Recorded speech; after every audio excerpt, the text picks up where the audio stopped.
introducción de esto de la grabación es decir que estamos con el cuarto medio en la clase, no me acuerdo cuál, pero es de panorámica general.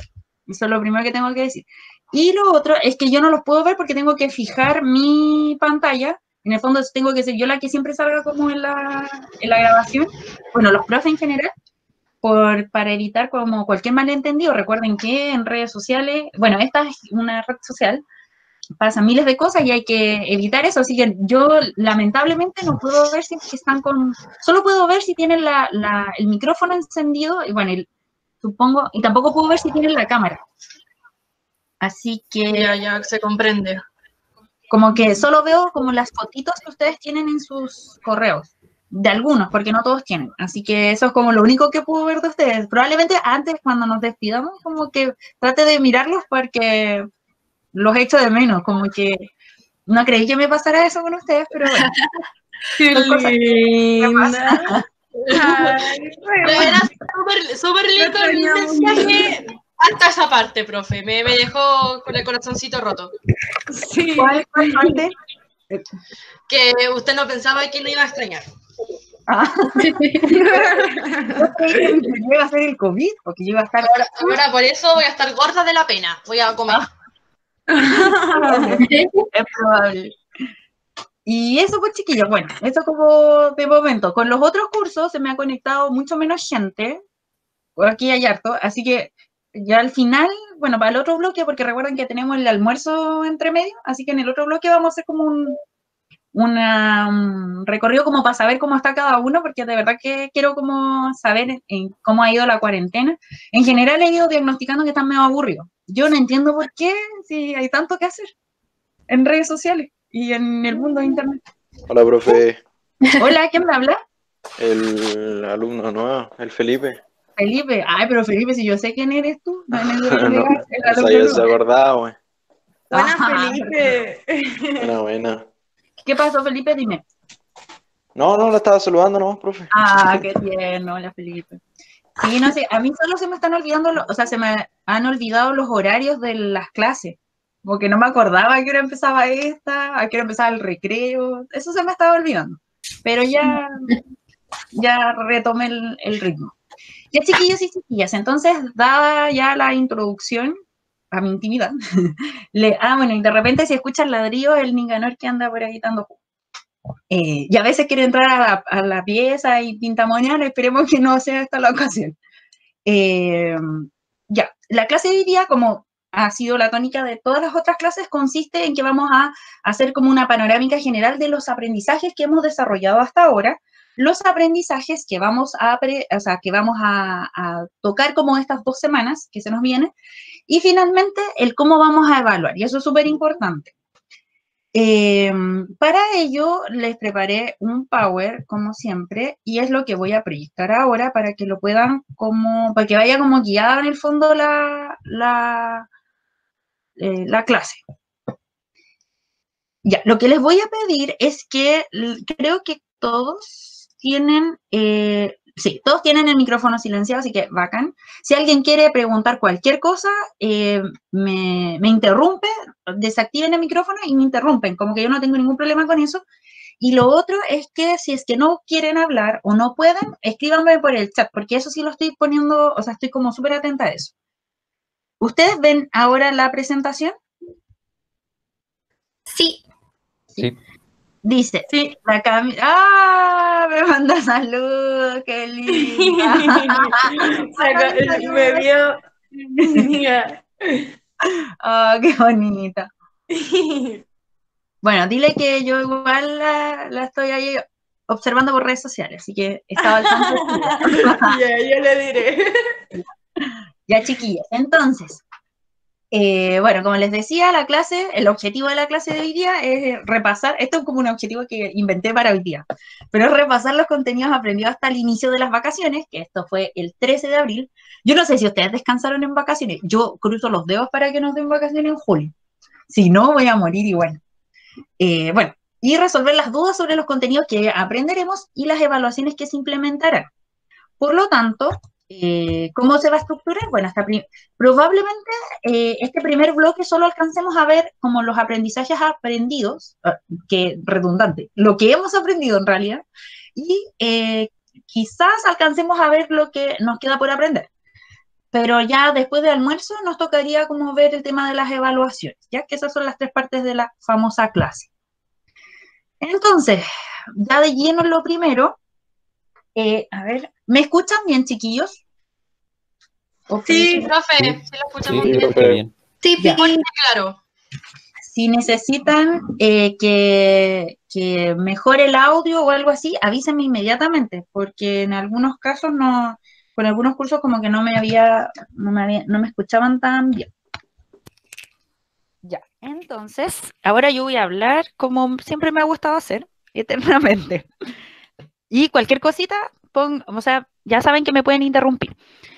Bueno, entonces haciendo como un repaso, recordando ahí viejos tiempos de cuando nos podíamos ver, quizás cuando regresemos nos vamos a tener que ver con mascarilla, súper impopular, ya bueno.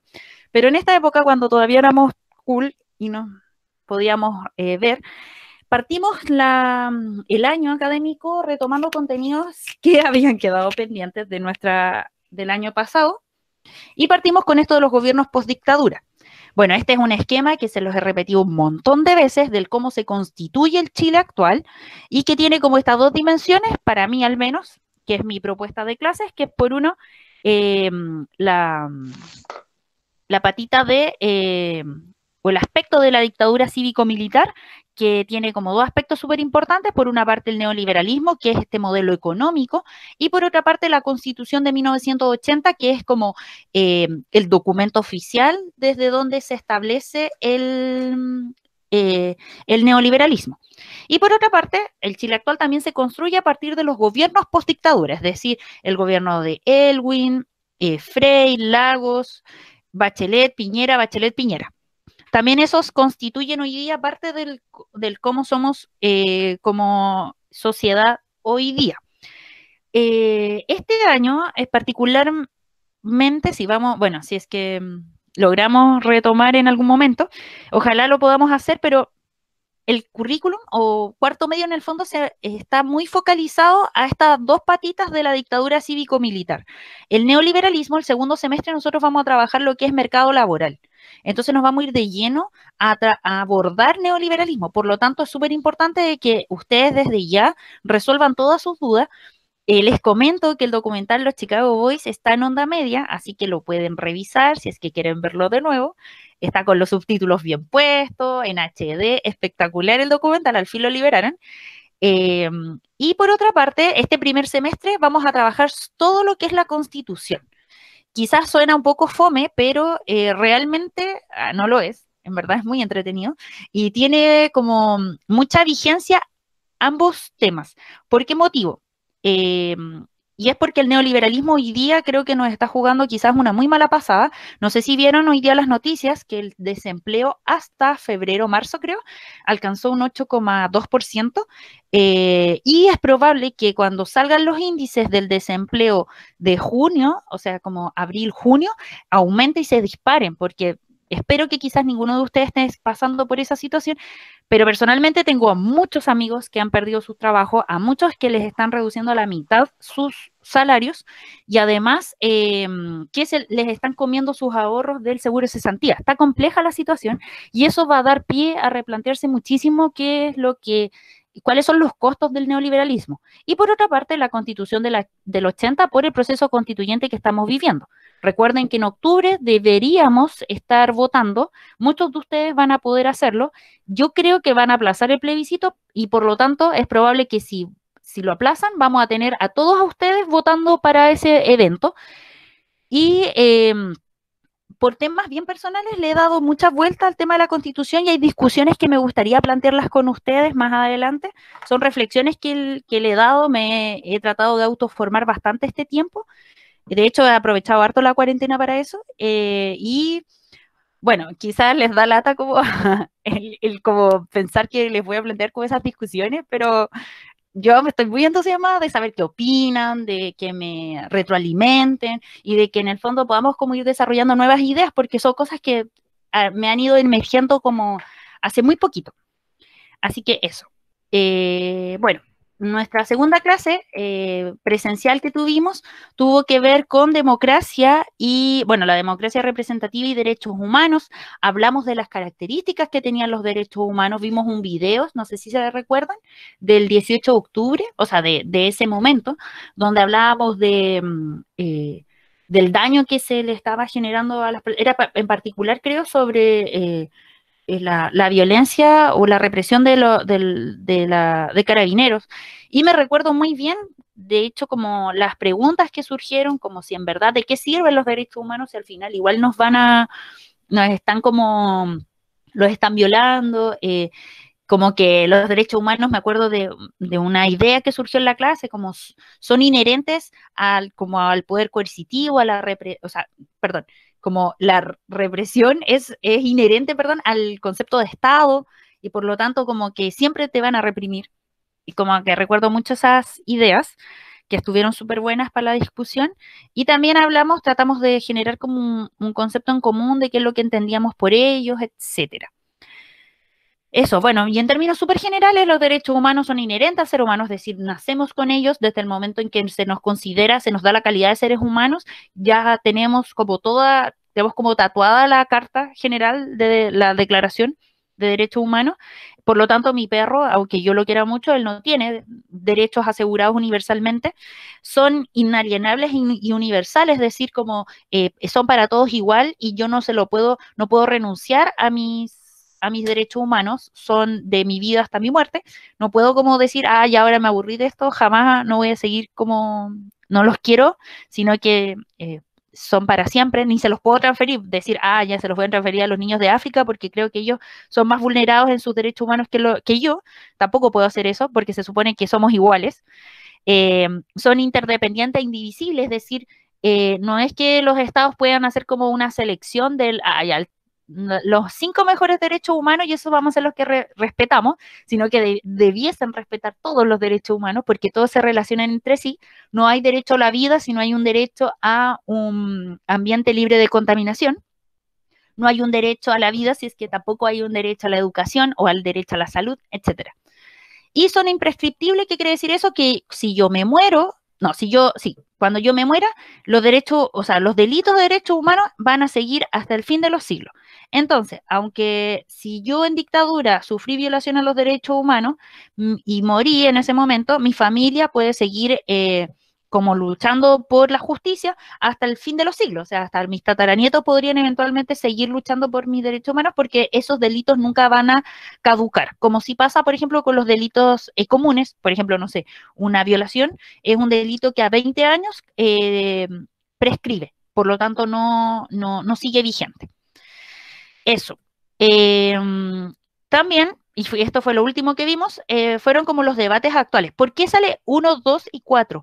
Porque en las clases presenciales yo me salté la 3, porque no tenía pensé, de acuerdo a las temáticas que estábamos hablando, que era más pertinente partir con esta temática y después tomar la otra que era sobre transformaciones geográficas.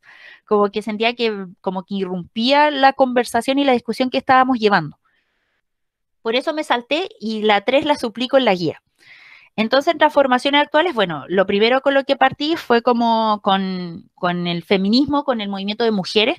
Les recomiendo un documental que vi hace poquito, lo vi la semana pasada, se llama Hoy y no Mañana, que es sobre las mujeres en dictadura, está en Onda Media, un movimiento de mujeres por la vida, así se llamaba, donde hay mujeres muy reconocidas en la política, en el arte, en el periodismo, etcétera. Súper bueno el documental para que puedan como indagar, ocupar su tiempo en eso si es que quieren.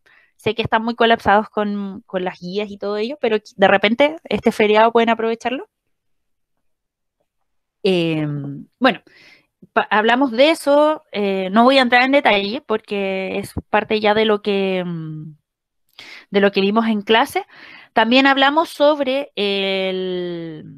el conflicto o el movimiento estudiantil en realidad, y hicimos este recorrido histórico. Recuerden que por cada temática, por cada discusión actual, lo que hicimos fue hablar de cómo la institucionalidad, es decir, la política, responde a las demandas por ejemplo, las mujeres, del movimiento de estudiantes, del pueblo mapuche, etcétera, y cómo a su vez desde lo político, es decir, desde las bases, desde el pueblo, por así decirlo, responden a sus propias demandas. Si yo tengo carencias en la forma en que estoy siendo educado, bueno, ¿cómo yo respondo a esa demanda que es querer educarme mejor?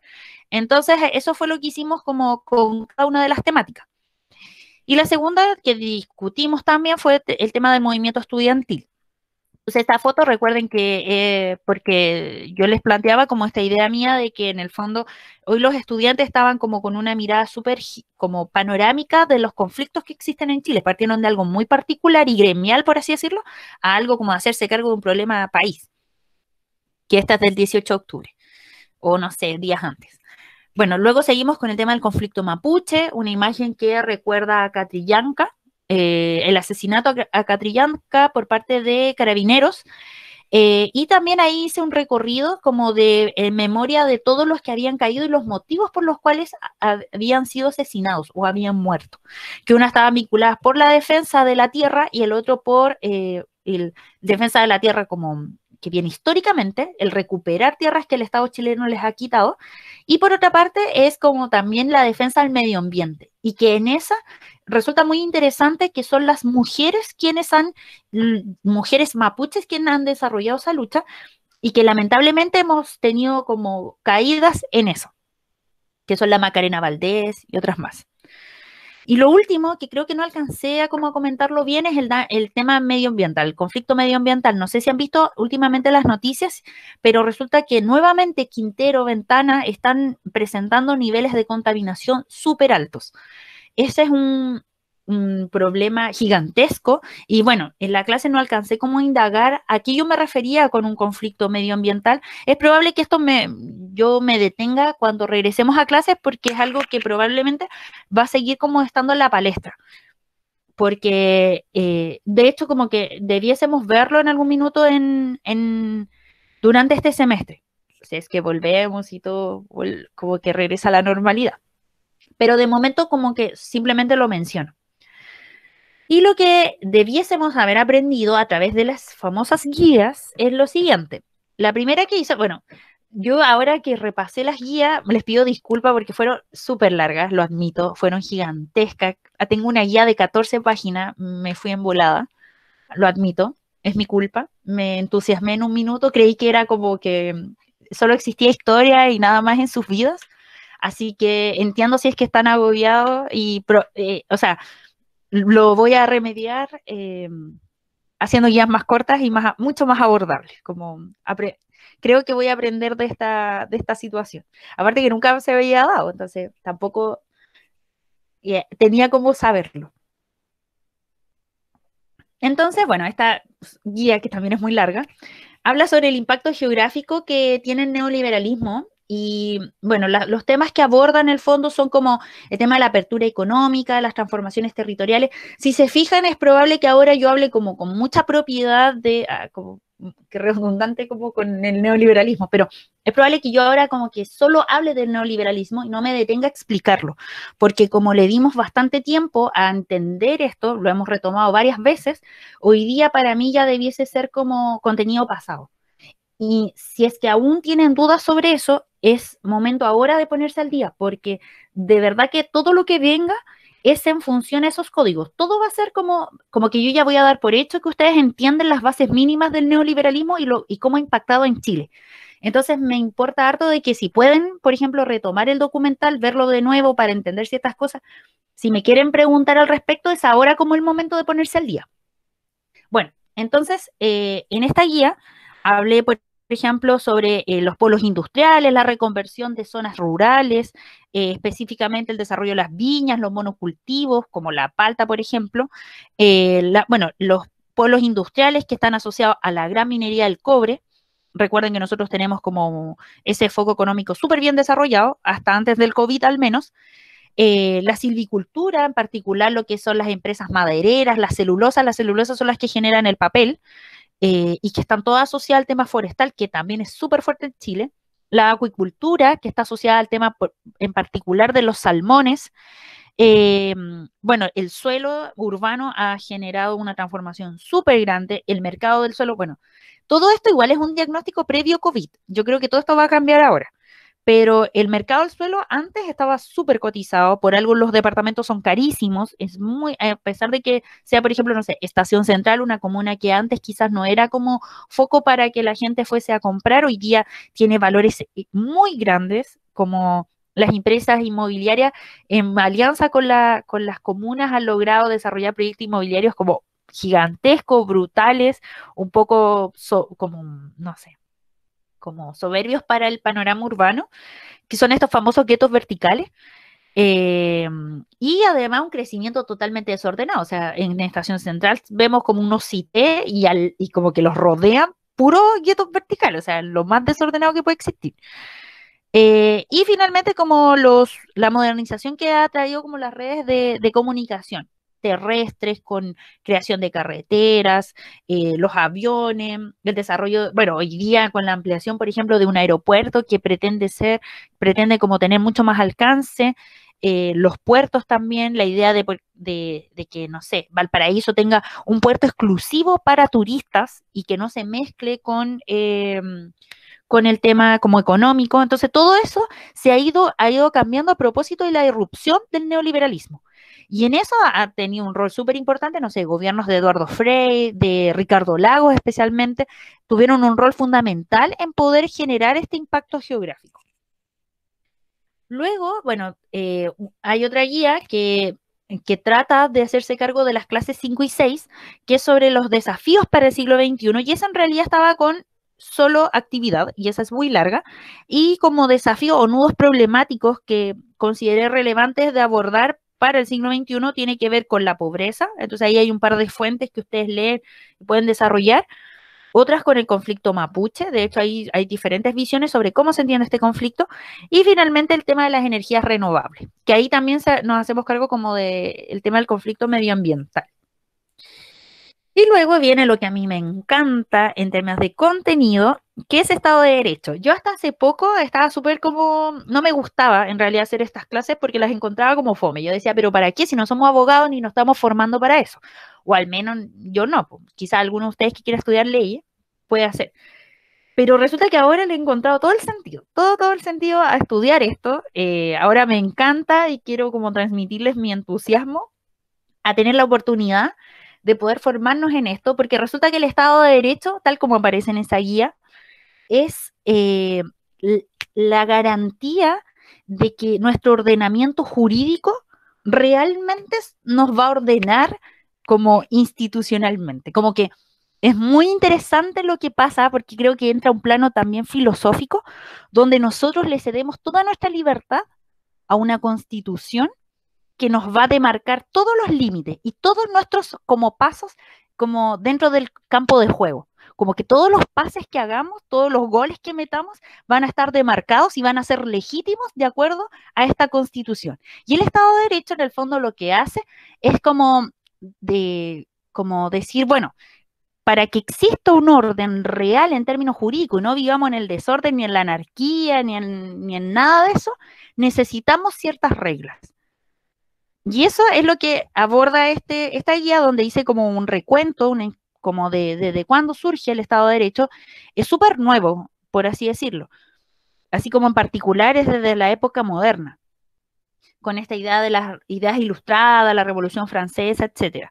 Desde el pensamiento filosófico político viene de antes, viene de Grecia, pero así como implementado propiamente es desde la época moderna. Hablamos de los atributos que tiene el Estado de Derecho. A ver, no sé si puse un esquema, no.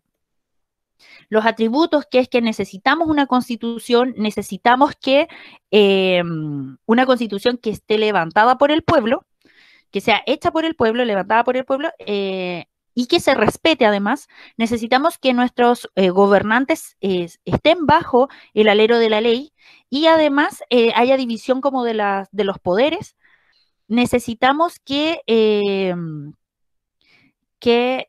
otro atributo del Estado de Derecho es que además el Estado y el derecho estén bajo la mirada de los derechos humanos, que no sean como contradictorios con eso. Y además, bueno, también les hablo como de lo que implica ser un Estado de derecho liberal y un Estado de derecho social. Eso me parece importante ahora en el desafío de pensar una nueva constitución. Y finalmente les incorporé como el cómo se expresa el Estado de Derecho en la Constitución. En esta me esforcé, bueno, haciendo la guía estuve muy entretenida. Me tuve que leer varios libros, me los prestó mi hermano ahí, como créditos para él. Me tomó su tiempo, de hecho, por eso también me retrasé como a veces en entregárselos, pero creo que de verdad yo quedé muy satisfecha con el resultado de esas guías porque creo que si de verdad ustedes quieren como entender de qué se trata todo esto y si quieren participar como de manera activa en el proceso constituyente, creo que ahí se dan como buenas directrices, como tirándole muchas flores a mis guías, pero en verdad que creo que quedaron buenas sobre cómo pueden orientar su manera de participar en el proceso. Bueno, y la otra guía que también le subí fue sobre derechos humanos, el concepto, sus características que ya los habíamos abordado, las instituciones en Chile y en el mundo que abordan el tema de derechos humanos y cómo se presenta la Constitución y los tratados internacionales a los cuales Chile está como asociado y por lo tanto que nos regulan. Y acá también viene otra guía que hice que me entretuvo mucho hacerla, mucho, que tiene que ver con coyunturas constituyentes. ¿A qué me refiero con eso?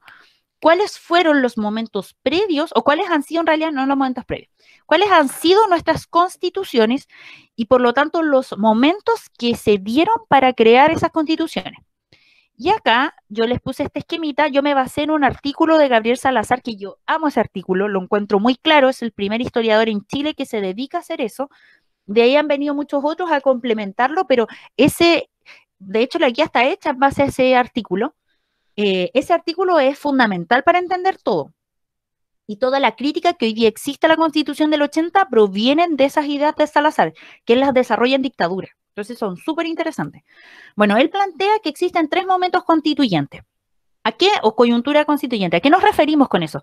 Que son momentos en que la gente cree, la gente ya sea del bajo pueblo, como los dirigentes, los presidentes, las clases altas, la burguesía, etcétera, que son momentos en que los chilenos consideramos que es necesario tener una constitución de acuerdo a ciertos momentos que estamos viviendo.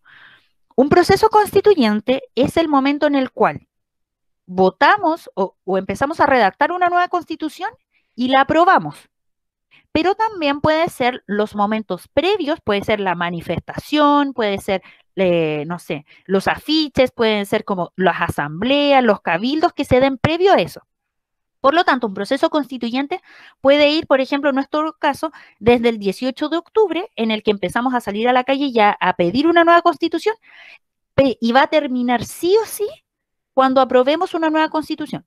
Cuando la aprobemos o la rechacemos, la nueva constitución ya redactada, es allí cuando se concluye el proceso constituyente. Después ya no hay más. Ya eso es súper importante que lo tengan en consideración. Por lo tanto, hoy día que nosotros estemos haciendo esto, de repasar estas cosas y siempre estemos en función del plebiscito de octubre, forma parte de un proceso constituyente. Lo que estamos haciendo ahora es parte del proceso constituyente porque nos estamos educando, probablemente después podamos discutirlo y todo lo que saquemos el limpio de esto y nos lleve a la decisión de votar a favor o en rechazo y luego a participar de una nueva redacción de la Constitución, forma parte de todos los esfuerzos mancomunados que requiere un proceso constituyente. Bueno, dicho eso, Salazar propone que la primera coyuntura es de 1829 a 1833, que es cuando Chile se independiza y arma una constitución de corte conservadora, portaliana. Luego dice que hay otro que va desde el 24 al 32, que es con Alessandri. Eso recuerden que lo vimos el año pasado, ¿ya? Y que hay una asamblea popular constituyente, como aparte, etc. Y ahí se crea una nueva constitución que retoma muchos elementos de la anterior. No es tan distinta. Sin embargo, entre el 80 y el 89 hay otro proceso, hay otra coyuntura constituyente, que es la que también abordamos el año pasado y este año. ¿Y por qué se extiende tanto Salazar? Porque dice, claro, se aprueba una constitución que es totalmente distinta a las anteriores, que es la de Pinochet, pero se extiende porque hasta el 89 Pinochet generó cambios a la constitución. ¿Qué tipo de cambios? Por ejemplo, el de crear una ley orgánica general de educación, si no me equivoco, que es la que en el 89 él logra generar que la educación en Chile sea de libre mercado. Ya, esa fue una reforma que se hizo al final, no al inicio de cuando se armó la nueva Constitución. Y eso es lo que se desarrolla en la guía. También esta idea de la política, lo político, aquí no me voy a detener mayormente porque es algo que ya también hemos repasado harto, y ustedes saben que mi lógica hoy día de plantear las clases en esto siempre es como en la contradicción entre la y lo político. Y la guía que complementa a la de coyunturas constituyentes sobre la Constitución de 1980. Ahí me basé en un libro que me encanta, que es La historia oculta de la dictadura militar, que es de 3 periodistas, creo que son todos periodistas, sí. Bueno, y habla en particular sobre, relata como el detalle de cómo se fue dando, cómo se hizo, así como se cocinó realmente la Constitución. Ahí yo les puse unos extractos que me parecían interesantes como para entender esto. Lo relevante de esta guía es entender que la Constitución se hace con un comité de expertos. Hay un comité que son abogados, que les preocupa, que saben mucho, por lo tanto, de temas jurídicos, pero además hay una intervención directa de Pinochet en esto. ¿Ya? Esto no solo lo hace Jaime Guzmán con su comité de expertos, sino que el borrador de la Constitución se va a la moneda, Pinochet con la Junta Militar ponen alcances, reemplazan ciertas cosas, entonces se hace muy en la medida de un régimen, de una dictadura militar. Ya eso es como súper relevante de querer resaltar de esa guía. Y luego, bueno, ya me voy de lleno a lo que es teoría como del derecho, por así decirlo, y hablamos del Estado, de cómo se constituye un Estado. La Constitución en Chile tiene una lógica bien particular, y es que por lo menos los 5 primeros capítulos de la Constitución está todo el componente ideológico, todo lo que querían, todo lo que piensan los creadores de la Constitución en términos ideológicos, como su pensamiento filosófico, político, está ahí, en los 5 primeros capítulos. Por lo tanto, si ustedes quieren entender cómo se piensa Chile ideológicamente, tienen que repasar esos capítulos. Después de esos capítulos, que son como 13 capítulos los que tiene la Constitución, está como lo práctico, el cómo se va a llevar a cabo todas estas ideas. Por lo tanto, de hecho, en el primer capítulo de la Constitución es fundamental que le pongamos mucho ojo, especialmente cuando retornemos, porque allí está el componente de qué consideramos como familia. Si nosotros llegásemos a impactar, por ejemplo, en esa redacción del qué entendemos por familia y dejemos de pensar en una familia de carácter como burguesa, donde existe un papá, una mamá e hijos, quizás, y por ejemplo, no sé, pues le pongamos una mirada feminista, que para mí es muy probable que eso como que impacte positivamente a este país. Y no solo quedarnos entrampados en la discusión de los derechos fundamentales. Hay una parte de la Constitución que es lo primero, donde hay cuestiones fundamentales que tenemos que discutir y tenemos que entender. Porque si eso no lo cambiamos, por más derecho a la educación que demos, por más derecho a la salud, derecho a las pensiones, es probable que siga prevaleciendo, por ejemplo, esta mirada individualista, porque es el individuo la base de la sociedad, ¿ya? Y eso está puesto el foco en las primeras líneas de nuestra Constitución. Entonces, esta guía está enfocada a eso, a lo primero que se nos plantea la Constitución. Habla de cuál es el concepto de Estado, cuáles son los elementos del Estado, el elemento humano, es decir, el individuo y cómo vamos a entender al individuo, el territorio. En nuestra Constitución hablamos de un territorio unitario, pero podría ser federal. Eso cambia totalmente las cosas de cómo pensamos Chile, por ejemplo. Imagínense si el día de mañana nosotros redactamos una constitución que sea de carácter federal. Cambiaría como todo el cómo percibimos el territorio. O sea, hasta tengan autonomía Profe, una pregunta. los pueblos indígenas. ¿Quién está hablando? Que no los veo. Yo, Nicolás. Hola, Nico, ¿cómo estás? Bien, ¿y usted? Bien, dime. Qué bueno. ¿A qué se refiere quizá de carácter federal? Que todas las regiones, por ejemplo, pudiesen tener autonomía, como pasa en Estados Unidos, en Brasil o Argentina. Entonces, que pudiésemos tener como una constitución, pero cada región pudiese tener sus propias leyes, pudiese tener sus propias, por ejemplo, policías, y eso, y sus propios presupuestos y cosas así. Entonces las hace autónomas unas de otras.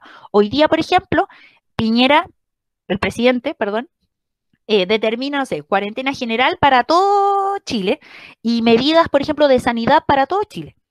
Esas medidas, como es un Estado unitario, se aplican de igual a igual independiente de la región, entendiendo que hay diferencias entre unas y otras. Si viviéramos en un Estado federal, es probable que, claro, todos estaríamos en cuarentena, pero quizás las medidas sanitarias van a ser diferentes en una región y otra, porque tienen autonomía para tomar esas decisiones. A eso se refiere la diferencia entre unitario y federal. No sé si te quedó claro. Sí, me quedó súper claro. Gracias. Por ejemplo, profe, lo que está haciendo Katy Barriga, entonces sería aprobado inmediatamente. Espera, ¿quién me está hablando? Que no los El veo. Felipe. Ah, ya, Felipe. ¿Cómo qué cosa está haciendo la Katy? O sea, lo que quiere hacer, pues que no puede hacer porque tiene el cargo de alcaldesa. Sí, justamente. Sí, Ya. de hecho, como que las comunas, yo creo que desearían mucho tener mucha más autonomía de la que ya tiene. Si de hecho nosotros fuéramos un país federal, es probable que las comunas tuviesen más relevancia. Entonces pudiesen tener más autonomía de lo que quizás ya tienen. Entonces sí, podría como tomar medidas, por ejemplo, esta decisión de hacer cuarentenas obligatorias. Claro, el presidente puede imponer el estado de emergencia, pero las regiones podrían ser autónomas en decretar cuarentenas regionales, como lo está haciendo Argentina, por ejemplo, que hay como distritos que tienen, ay, no sé cómo se llaman allá, pero que tienen cuarentenas obligatorias y otros no, que va a depender de la realidad de cada uno. Así que, de todas maneras. Y la última guía, bueno, es sobre, y los elementos del Estado eran entonces el humano, el territorio y el poder. Pues cómo entendemos el poder, quién lo va a detentar, si es un presidente, un monarca, el pueblo, etcétera. Y lo último es ya la ciudadanía y la nacionalidad, que eso ya es como bien de quiénes son chilenos y quiénes pueden ser ciudadanos o no, quiénes tienen como derecho a votar, a participar en política desde el votar y ser electos. Eso es súper relevante porque ustedes pueden perder su calidad de ciudadanos si es que, por ejemplo, cometen actos terroristas. ¿Ya? Y a eso creo que ya se los había comentado. También pueden como perder su calidad de ciudadano y ciudadana si es que cometen algún tipo de delito, si es que entran a la cárcel. Y tienen una cierta y las penas que se les dan son grandes, pierden también la calidad de ciudadanos si es que ustedes traicionan al país, ahí también se les quita la nacionalidad, y hoy día hay muchos de ustedes que no son ciudadanos, porque no tienen 18 años. Entonces, como también ahí hay un debate, cuando armemos la nueva constitución, ¿por qué ustedes no pueden votar o participar en política? ¿O por qué a ustedes no se les considera ciudadanos cuando no están cumplidos los 18 años? Eso es como en términos súper generales. No sé si tienen alguna duda de los contenidos que hemos visto. Y queda un minuto para que salgamos a recreo. Digo recreo como haciendo como entre comillas. Así que lo que les propongo es que nos vayamos a comer. Nos vayamos también. Ahí estoy yo de nuevo. ¿Me ven o no? Me voy a dejar de compartir mi pantalla.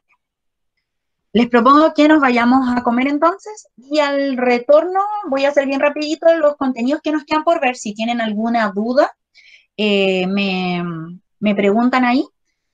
Voy a mandarles el link correcto ahora, unos 10 minutitos antes para que se puedan ir conectando de a poco. Y eso, pues, ya para que nos reencontremos después de almuerzo. Porque ¿Profe? Ajá. Usted mandó como 3 archivos o 3 guías. ¿De eso se va a evaluar o como en todos los ramos o no? Espera, este es el Nico, ¿no? ¿El que me está hablando? Sí. Ya, Nico, vamos al retorno del almuerzo, que es a las 2 de la tarde. Ya ahí lo explica. Les voy a hablar de eso, sí, que son las evaluaciones. Y ahí me voy a dedicar harto a explicarles ese tema que es importante. ¿Ya? Y otra cosa, si que se llega a aprobar la Constitución, que se haga de nuevo, ¿se podría como implementar eso de un Estado federal? Sí, pues, obviamente. Ahí les explico cómo lo podemos hacer. Ya.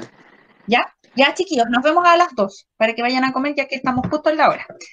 Retomo entonces a las 2 de la tarde. Que estén bien, buen provecho. Muchas gracias. Chao. Aquí, profis. Chao, nos vemos. Almuerzo como a las 4, dice el David.